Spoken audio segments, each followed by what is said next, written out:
Hello and happy Monday, and welcome to Step by Step Transformations. I pray that you had a wonderful weekend.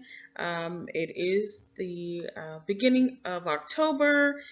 Today is October 5th, I believe, and so it's nice and chilly where I am, and fall is here. So I'm in between using the heat and the AC, meaning I'm not using either. So I'm pretty happy and glad about that. Um, but I'm just, I'm looking forward to the change because we're getting closer to the end of the year. And so this has been a quite interesting year if I had to characterize it one way is to say interesting. I won't use other ways that I could describe it. However, as you all know, I'm a firm believer that God is in control, and so He's not surprised by any of this. So, we just continue to hold on to His unchanging hand, and yeah, we just continue to make it through. So, as we're in a new month, last quarter of the year, if you want to look at it that way. Um, what are some things that, you're still working on? What are some things that you have started, kind of stopped, or, you've run into some situations that have, kind of gotten in the way. And so, specifically, what I'm going to talk about this week is obstacles. And today I'm going to focus on the ones that, of course, all obstacles get in the way of achieving your goals. But I'm going to talk about the type of obstacles that are self-inflicted, the ones that we do to ourselves.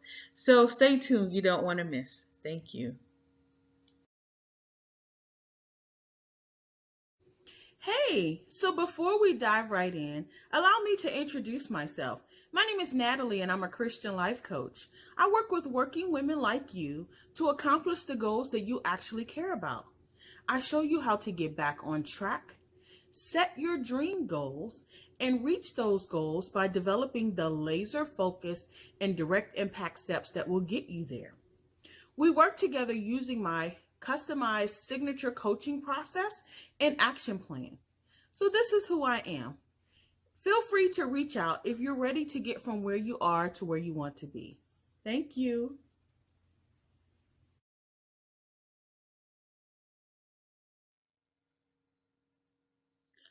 Okay, so welcome back. Um, as I indicated, today and on Wednesday we'll be talking about obstacles, and in today's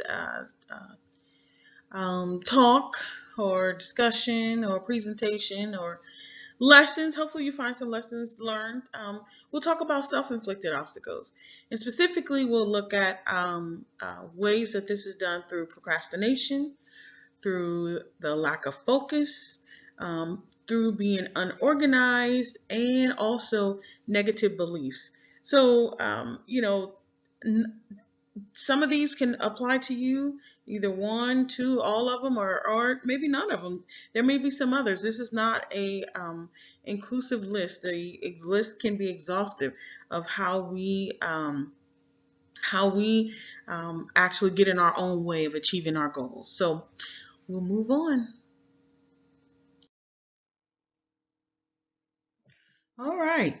So let's talk about our first self-inflicted obstacle, and that would be procrastination.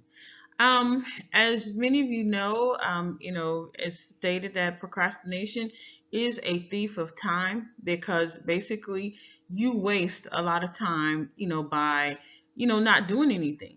And, there are many reasons or there are many things that lead up to procrastination.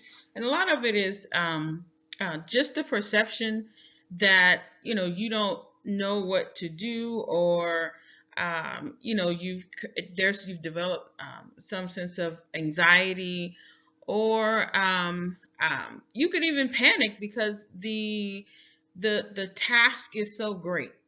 And so, one of the things that we have to be mindful of is the aspects or the results of procrastination. what you don't want to happen, but what inevitably ends up happening. And again, it steals your time because you can't get that back. It will create a sense of panic um, later. And what I mean by later is, if you're supposed to have something done in 2 weeks, and so let's just say 14 days, and you start on day 11, and you have 3 more days to get it done, and you actually needed those other 11 days. Is that right? Yeah, you need those other 11 days to spend some time putting whatever it is together. You will start panicking because you fearing that you're not going to finish, so now you're overly anxious. So it is really essential um, that we learn not to procrastinate. That even if you just get started, and if you need to take a break, instead of taking an extended break, just take a little break here and there. It's also the grave in which opportunity is buried. Because your potential opportunities, are wasted because you have um, wasted so much time not doing anything. So I love this quote by Martin Luther King where it says, "You don't have to see the whole staircase, just take the first step." That's faith. Um, if you just believe, that the top of that staircase is there, and in order to get there, you got to take one step at a time, then that's what you need to do. That's where your faith comes in. So I hope that you recognize that procrastination is an obstacle that could get in the way of you achieving your goals. All right, so we'll move on to the next obstacle. All right, so our next obstacle that is typically self-inflicted is the lack of focus. So when we are not focusing on our goals, if we're not keeping them in the forefront, it can result in the constant poor performance on task.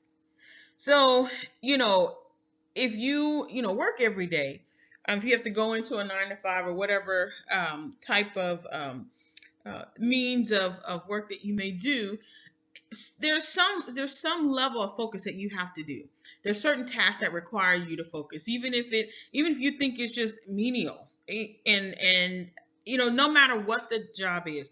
And so if you don't focus, your performance will show. It will show in your actual performance. Your A lack of focus also shows up as an inability to concentrate, which again leads to anxiety. Um, Anxiety shows up in a lot of ways, and so one of the things you have to do, in order to prevent that from happening, of course, is concentrating, focusing. Taking your mind off of things that are not serving you during your process. If your thoughts are not clear, having a clear thought process. So when it comes to your goals, if you write them down, um, so you know exactly what it is you planning to achieve, and then the action steps it's going to take you to get there. That helps you to see your process. That helps to make sure that it's clear. All right. Also, a loss of train of thought is another result of a lack of focus. So again, when you just have ideas in your head, or if you are not necessarily following a plan that you have written, or one that's been written for you, or a process or a procedure, your focus can easily shift. And finally, mindset issue that impacts negatively your mental and physical wellness. And so, when we're not focusing as we should, on the various things in our lives, it could, you know, it could be, a number of things, your finances. And that could have a, negative impact on you mentally and physically, being stressed out, being anxious because you're not focusing on the things that you need to do. If you are, trying to, save money and stick to a budget, if you don't focus on it, it's going to get out of hand. And before you know it, if you was tracking the money that you were spending, then you would know exactly where things were going. Also, same with, say, if you're trying to be more healthy and you want to track and see, how am I doing, what am I actually eating, so that way I know what to focus on. Again, a lot of things lead back to writing something down so you can see it. So this is another obstacle that can easily be avoided, and it's one that is self-inflicted. All right, let's move on to the next obstacle. All right. So another self-inflicted obstacle is being unorganized.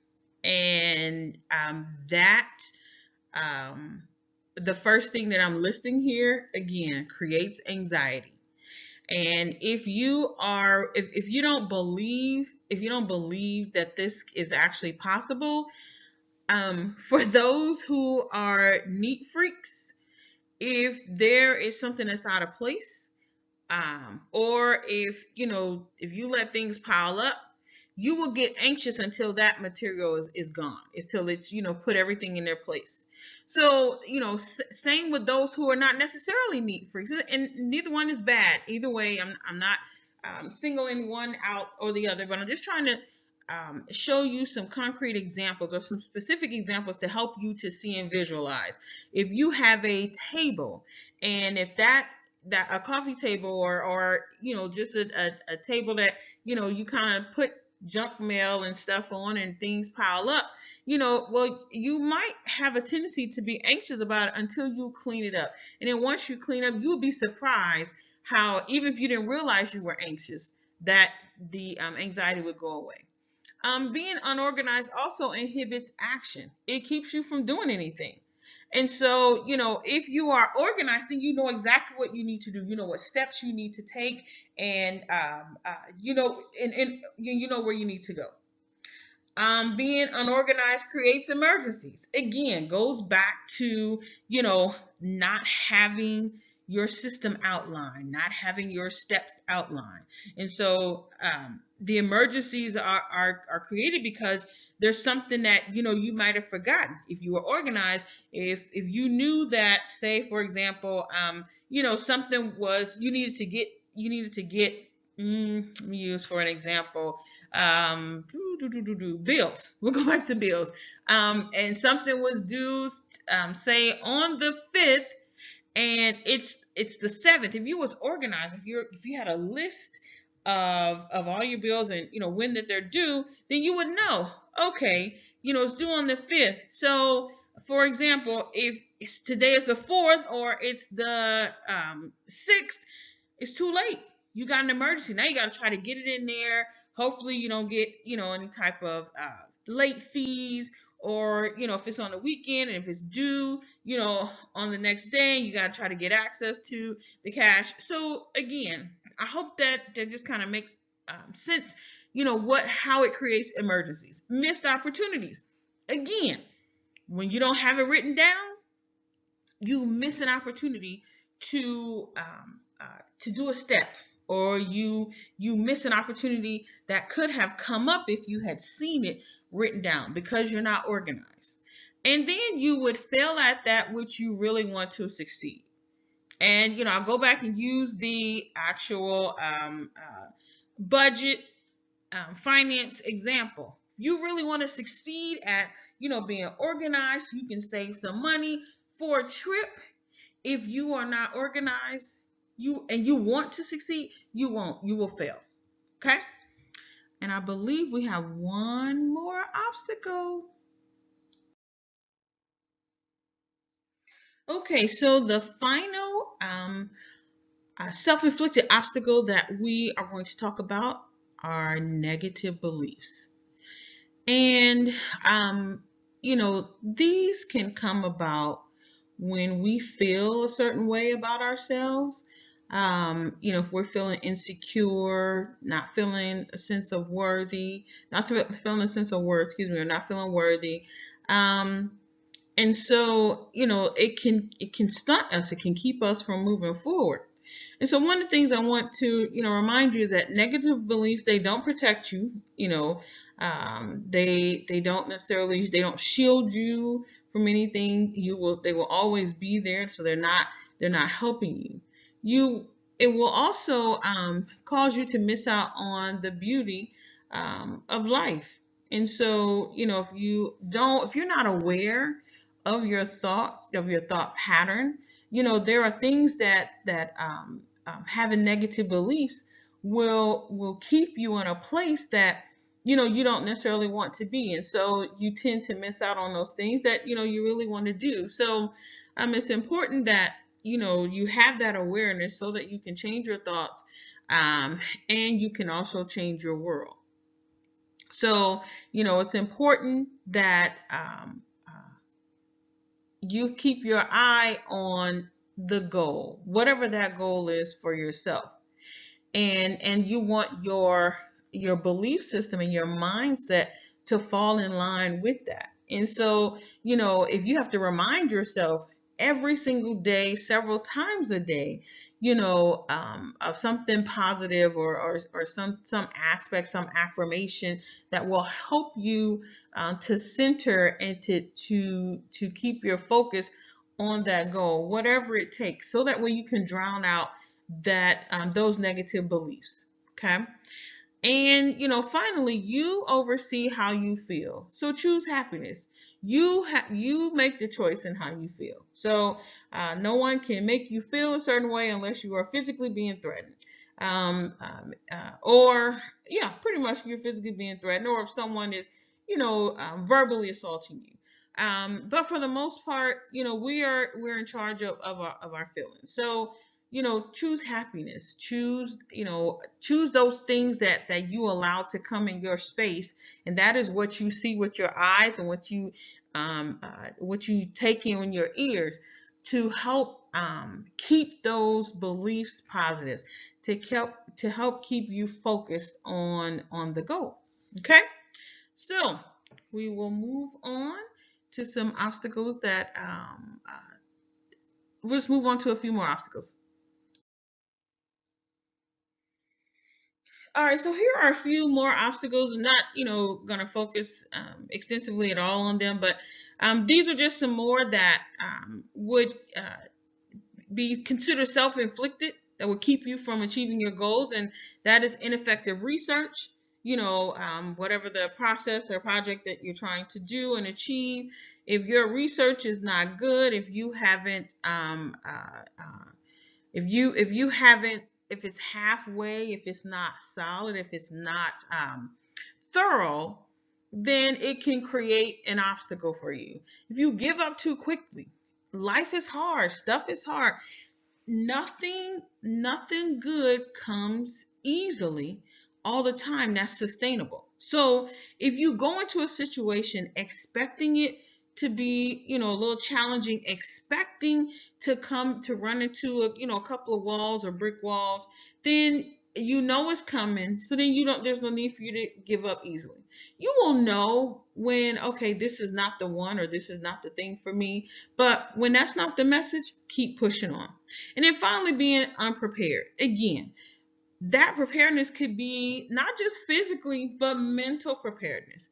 We have to be prepared for the journey ahead, and knowing what is in place, and what's going to, or we and try to anticipate. You won't be able to anticipate. You won't be able to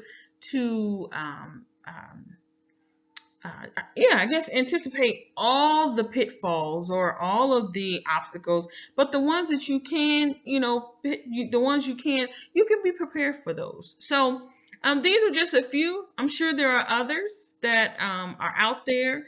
So the thing is, obstacles in life, they happen, they're going to happen. That's just a part of life. We can't get around it, but they don't have to define us, and they don't have to keep us from achieving our goals. We just have to learn how to work within them or through them. All right, thank you. So I hope that you found this presentation on obstacles that are self-inflicted useful, and that you're able to take some of the points that I have presented and apply them to your situation, whatever it may be. So I want to, end it here today, and just to say that, my calendar is open.